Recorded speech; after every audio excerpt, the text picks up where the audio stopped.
नमस्ते। आप सबका फिर से स्वागत है मेरे साथ प्रोफेसर अभय दुबे। और इस समय प्रोफेसर साहब एक बाकी हम लोग राजनीतिक चर्चा करते रहते हैं, किस पार्टी का नुकसान होगा, किसका नफा, किसका फायदा, कौन सा। लेकिन इधर हाल के दिनों में और खास करके रामनवमी के समय ये बड़ा उग्र हो गया।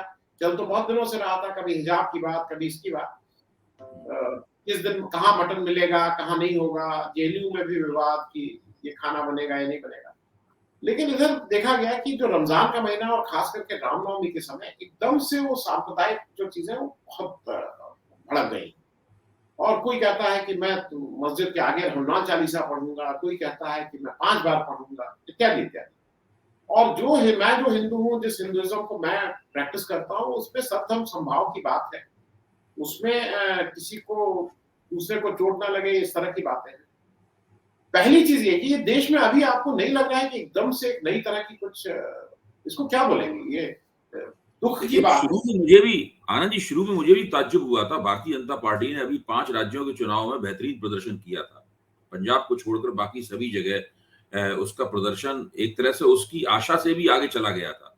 जी। उत्तर प्रदेश में वो बुरी तरह चुनाव में फंसी हुई थी और चुनाव नतीजा बताता है कि वो 57 सीटें उसकी कम हो गई और करीब 80 से ज्यादा सीटें ऐसी थी जिसमें वो चुनाव जरा सा लड़खड़ाती तो चुनाव हार जाती और फिर अल्पमत में आ जाती। लेकिन किस्मत ने भी उसका साथ दिया और विपक्ष की जो अक्षमता है उसने भी उसका साथ दिया। और वक्त वक्त वक्त भी भारतीय जनता पार्टी के साथ है। तो 4 राज्यों में इतना बेहतरीन चुनाव जीतने के बाद में जिस तरह से सांप्रदायिकता फैली वो थोड़ी ताज्जुब की बात थी। भाई, आपने तो उत्तर प्रदेश में मुसलमान वोटरों की जो एकताबद्ध कोशिश थी भारतीय जनता पार्टी को हराने की, जिसको एक अभूतपूर्व ध्रुवीकरण का नाम दिया है भारतीय जनता पार्टी की अंदरूनी रिपोर्ट ने भी, उसके बावजूद भी कुल मिलाकर भाजपा ने उत्तर प्रदेश में 2/3 बहुमत जीत लिया। तो जाहिर है कि मुसलमान वोटों की जो एफिकेसी थी, उसकी जो प्रभावकारिता थी, उसको एक बार फिर भाजपा शून्य बनाने में कामयाब रही। इसके बावजूद भी इतनी सांप्रदायिकता क्यों? क्योंकि सांप्रदायिकता तो वोट पाने के लिए की जाती है। वोट तो भाजपा को मिल चुके थे, तो वो क्यों सांप्रदायिकता हुई? इस सवाल का जवाब मुझे उस वक्त मिला जब एक टीवी चैनल पर बहस करते हुए राष्ट्रीय स्वयंसेवक संघ के प्रवक्ता देश रत्न निगम वो हम मुझसे टकरा गए और उन्होंने साफ तौर पर टीवी पे कहा कि देखिए, आप लोग सब गोल मोल बातें करते हैं, मैं सीधी बात करने के लिए आया हूं और मैं जो बात कर रहा हूं वही सारी समस्या की जड़ में है। और वो बात यह है कि जो मुसलमानों की धार्मिक किताब है, उस किताब में दुष्ट आयतें भरी हुई हैं जो किसी दूसरे धर्मों के साथ किसी भी किस्म के सह अस्तित्व को नकारती हैं जी। और उनके खिलाफ हिंसा के लिए उकसाती हैं। और अगर आप चाहें, उन्होंने कहा, तो हम उन आयतों का और सूरा वगैरह सबका आपके सामने सिलसिलेवार जिक्र भी कर सकते हैं।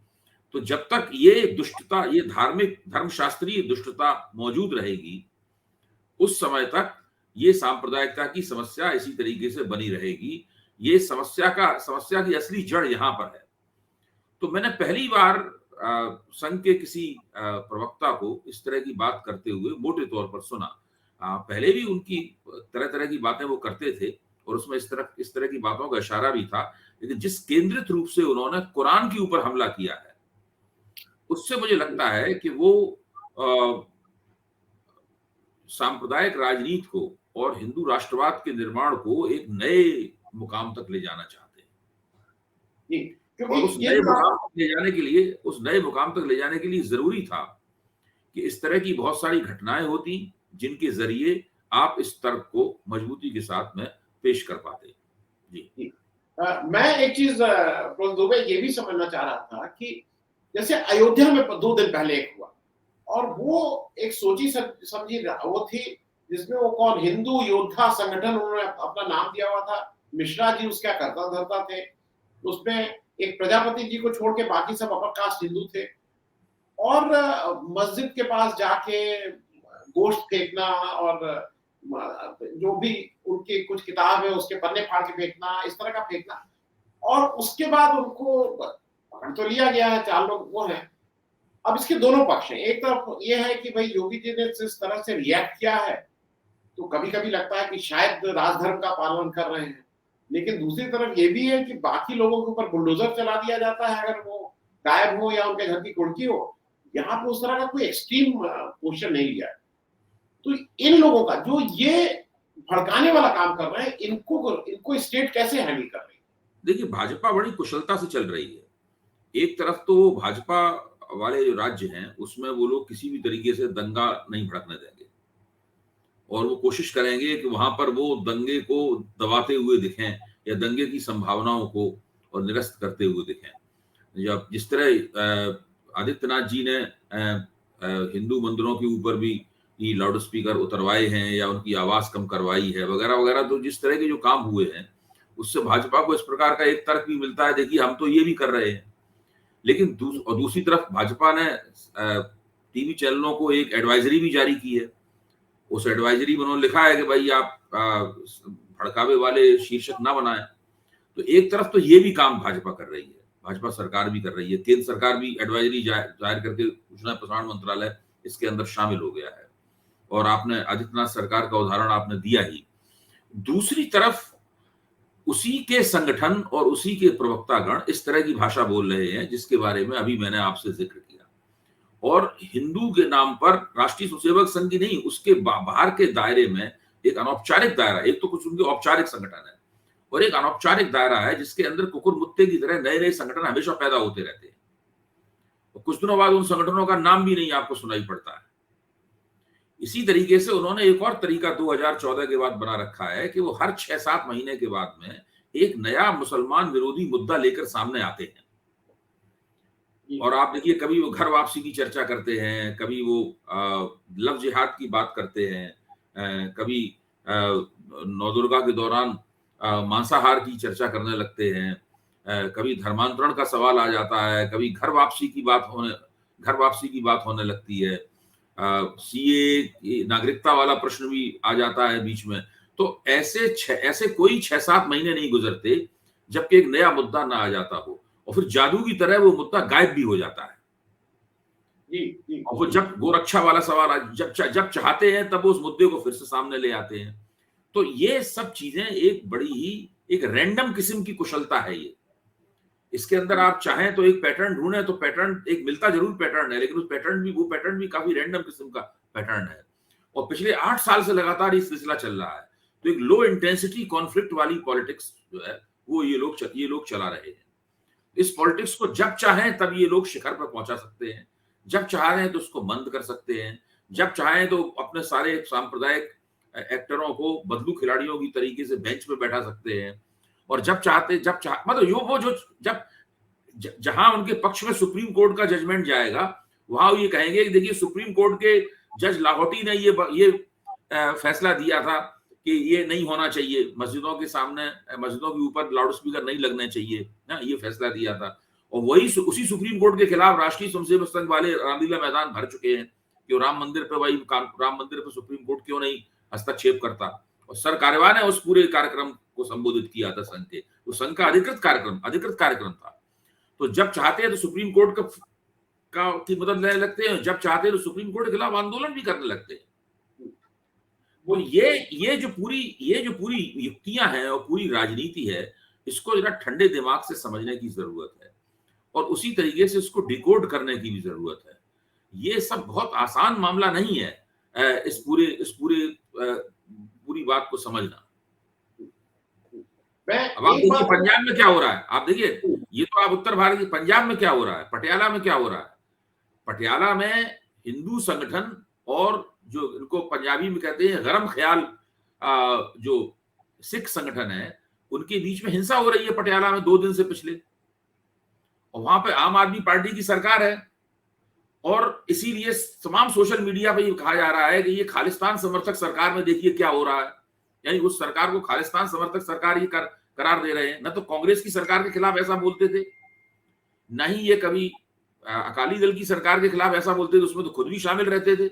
और अब एक तीसरी सरकार बन गई है तो उसको खालिस्तान समर्थक सरकार के रूप में चित्रित करने की कोशिश हो रही है और उसके लिए इस तरह के छुटपुट हिंसा के आयोजन लगातार चल रहे हैं उसके अंदर। तो ये सब जो राजनीति होती है, ये राजनीति बड़ी विकट और भयानक है। नहीं, मैं क्योंकि इसी प्रश्न में आगे जरा इसको बढ़ा दूं पहले क्या था कि जो वोट के चक्कर में हिंदू मुस्लिम था कि ठीक है भाई इतने, लेकिन तो जैसा आपने कहा कि अभी एक नया ट्रेंड शुरू हुआ है, हिंदू सिख शुरू हुआ, हिंदू क्रिश्चियन शुरू हुआ, तो ये मतलब ये कहाँ लीड कर रहा है? आप जब इतना ज्यादा देखिए, वो कर दे मुख्य रहे तौर पर अब उनका राजनीतिक दबदबा कैसे कायम हो, नई शक्तियां उनके खिलाफ खड़ी हुई हैं, उन नई शक्तियों को किस तरीके से कोने में ढकेल पाए, इसलिए बहुत सारी चीजों को वो आजमाते रहते हैं बीच बीच में। अब ये आम आदमी पार्टी का उभार हुआ है, पंजाब में सरकार बन जाने के बाद आम आदमी पार्टी केवल दिल्ली की एक पार्टी नहीं रह गई है जिसको आप हमेशा कहते हैं कि ये तो सरकार भी नहीं है, आधी विधानसभा है। अब उसको एक पूरी विधानसभा मिल गई है और उसका जो मुख्यमंत्री है वो बड़े विश्वस्त ढंग से अपने अपने जो चुनावी वायदे हैं उनको पूरा करने भी जा रहा है। बजाय इसके कि बहस आप इस बात पे करें कि वो चुनावी वायदे ठीक से पूरा कर रहा है कि नहीं कर रहा है, चुनावी वायदे पूरा करने के चक्कर में पंजाब की अर्थव्यवस्था का क्या होगा, बजाय इसके कि आप चर्चा इस बात पे करें, वहां पे दूसरे जरिए उस सरकार के खिलाफ एक माहौल बनाने के लिए ये सब किया जा रहा है। क्यों? वहां पंजाब के हिंदुओं ने भी आम आदमी पार्टी को वोट दिए हैं। अगर पंजाब के हिंदू आम आदमी को वोट नहीं देते तो इतने ज्यादा वोट उन्हें कैसे मिलते, इतनी सीटें वहां कैसे मिलती? भारतीय जनता पार्टी ने बहुतेरी कोशिशें की, कुमार विश्वास से बयान दिलवाया, दीप संधू की जो ट्रक दुर्घटना में मौत हुई उसका इस्तेमाल करने की कोशिश की कि किसी तरीके से जो हिंदू जनाधार है भारतीय जनता पार्टी का वो आम आदमी पार्टी की तरफ न झुके। पिछले चुनाव में ये लोग कामयाब रहे थे, भाजपा ने अमरिंदर सिंह के साथ में एक खुफिया गठजोड़ कर लिया था और अपने हिंदू वोटों को कांग्रेस को दिलवाया था, इसलिए कांग्रेस को 77 सीटें प्राप्त हुई थी। इस बार वो चूंकि नहीं कर पाए, इसलिए वो बहुत ज्यादा आक्रामक होकर विशुद्ध वैसी ही राजनीति तकरीबन कर रहे हैं जैसी राजनीति कभी 1980 के बाद में इंदिरा गांधी ने पंजाब में की थी, जिससे भारत में आतंकवाद का जन्म हुआ, भारत के केंद्र में आतंकवाद का जन्म हुआ। वैसी खतरनाक राजनीति उन्होंने पंजाब में करनी शुरू कर दी है। मैं एक चीज और इसमें जरा आपसे पूछना चाहूंगा, जो आपने कहा था कि नए नए मुद्दे लाते हैं, जैसे अब वो लेकर आए यूनिफॉर्म सिविल कोड। अब दो चीजें मेरी समझ में नहीं आती, जैसे अखंड भारत की जब बात किए थे तो मैंने देखा था अखंड भारत का नक्शा जो पूरा था वो अगर सही में हो जाए इम्प्लीमेंट तब तो मुस्लिम की आबादी बहुत बढ़ जाएगी, वो 60-65 करोड़ हो जाएंगे। उसी तरह से यूनिफॉर्म सिविल कोड इस देश में भाई सीआरपीसी चल ही रहा है, आईपीसी चल ही रहा है, सबके ऊपर लागू है। तो मुझे ऐसा लगता है कि अगर एक बार थोड़ा मुसलमानों को इससे डर लगता है, उनको डराया जाता है कि उनको भी समझाने दोनों बातें अलग अलग हैं, दोनों बातें अलग अलग हैं। अखंड भारत का सवाल है वो तो केवल एक इस तरह जो जिन समस्याओं का सामना मोदी सरकार कर रही है उन समस्याओं से ध्यान बांटने की कोशिश है। सब लोग जानते हैं कि अखंड भारत बनना असंभव है, जो कह रहा है वो भी जानता है कि असंभव है।